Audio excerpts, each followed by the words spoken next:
de l'émir Abdelkader sur l'écriture suite. À ce sujet, on raconte cette anecdote du temps du calife abbasside El-Mamoun. Un juif vint un jour se plaindre à lui d'une injustice dont il avait été l'objet. Pendant qu'il parlait, El-Mamoun, étonné de son éloquence, de sa facilité d'élocution, de sa force d'âme, de la grâce de son esprit et de son amabilité, lui proposa de se faire musulman. Le juif refusa.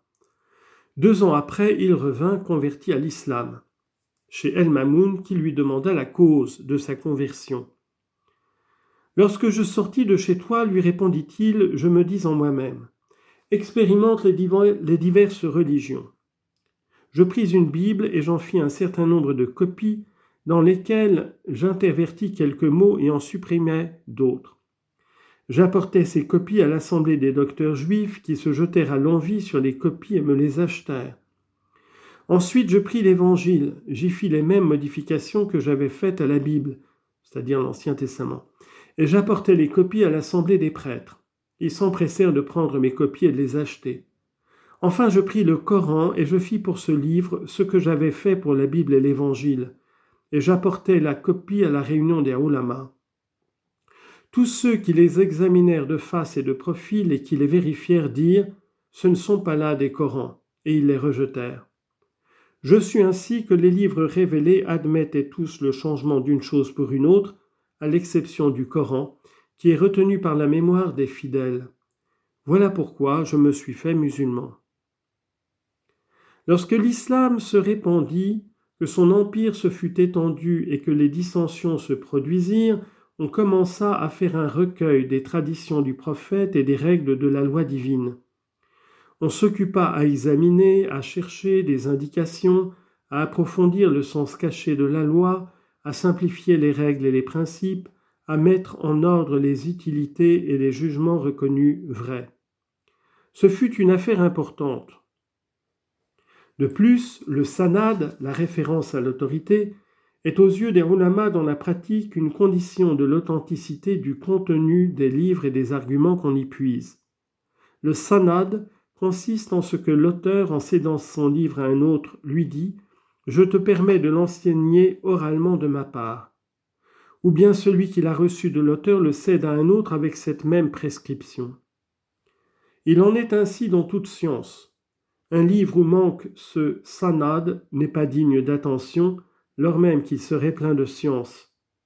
Il n'est bon d'attribuer le contenu d'un livre à un auteur qu'avec la condition du sanad qui en atteste l'authenticité. Voilà ce qui particularise les ulamas et la loi de l'islam. Les traditions orales, hadith, du prophète de Dieu furent transmises par les udul. On y en note. Les udul, les justes qui transmettaient avec fidélité les traditions, officiers publics dépendant du qadi.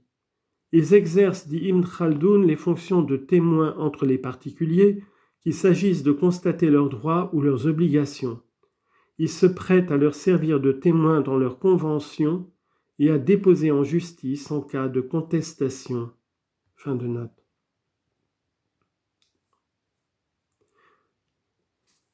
Les traditions orales hadith du prophète de Dieu furent transmises par les udul qui les confièrent à d'autres et ainsi de suite jusqu'à ce qu'elles parvinrent à El-Bukhari, par exemple, qui est un des udul.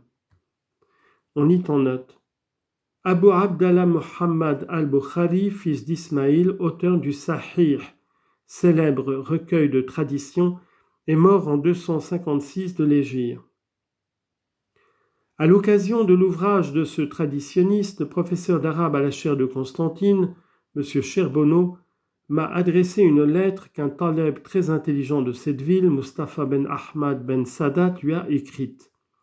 Il y est question d'un exemplaire fort remarquable du Sahih de Bukhari qui fait partie de la bibliothèque de la Grande Mosquée à Alger.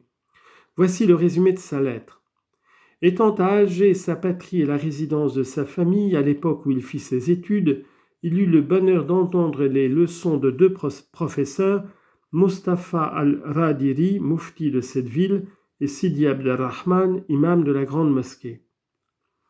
Ces deux maîtres l'ont guidé dans la lecture du Sahih de Bukhari. Le manuscrit sur lequel il a étudié devant eux, à la grande mosquée, est une copie ancienne déposée à titre de habous dans la bibliothèque de cet établissement.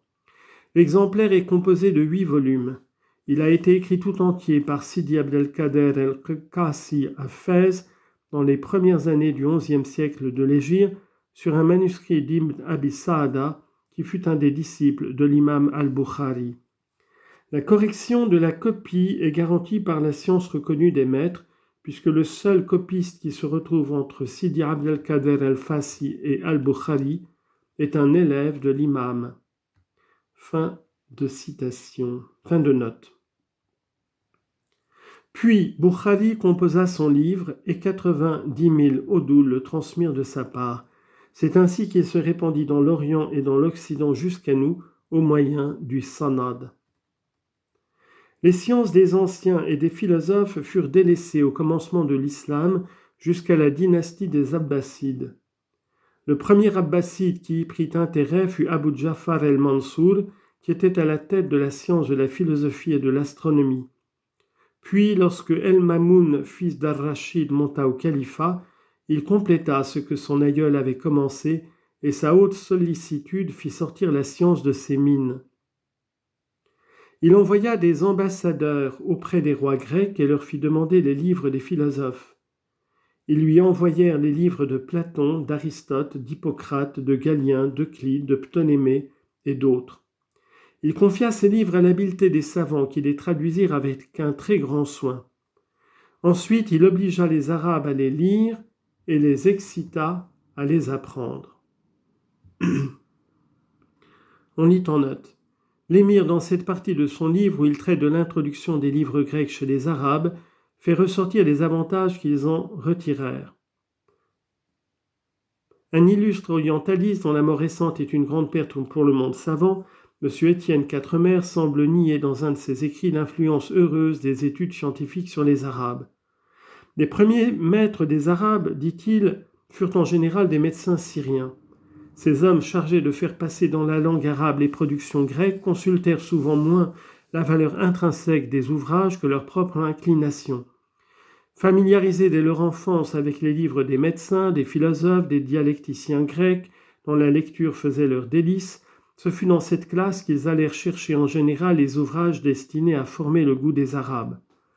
Or, des traités de ce genre sont, dans la langue originale, écrits trop souvent avec une concision désespérante. Les raisonnements quelquefois plus subtils que solides présentent un enchaînement de périodes obscures dont le sens ne peut être saisi que par une attention soutenue et pénible. Que l'on se représente donc ces ouvrages traduits pour la plupart du grec en syriaque et du syriaque en arabe par des hommes qui n'étaient peut-être pas également versés dans la connaissance de ces langues, et l'on sentira qu'ils devaient nécessairement offrir aux Arabes une image bien incomplète et souvent bien fausse des sciences des Grecs. On peut donc admettre, ce me semble, que ces nombreuses traductions ne furent pas toujours pour les orientaux des acquisitions aussi précieuses que l'on serait tenté de le croire. Les écrivains musulmans remarquent avec l'expression d'une douleur amère que l'introduction des écrits des philosophes grecs dans la langue des Arabes changea ces hommes grossiers en esprit fort et que de cette époque date la naissance de ces sectes si nombreuses dont les principes souvent absurdes portèrent le trouble et la discorde au sein du monde musulman. Fin de citation. Nous ne pouvons partager sur ces divers points les idées de M. Quatremer. Il nous semble que, pour bien apprécier ce mouvement scientifique chez les Arabes, il aurait pu s'entourer de renseignements plus complets et l'envisager sous un point de vue plus élevé.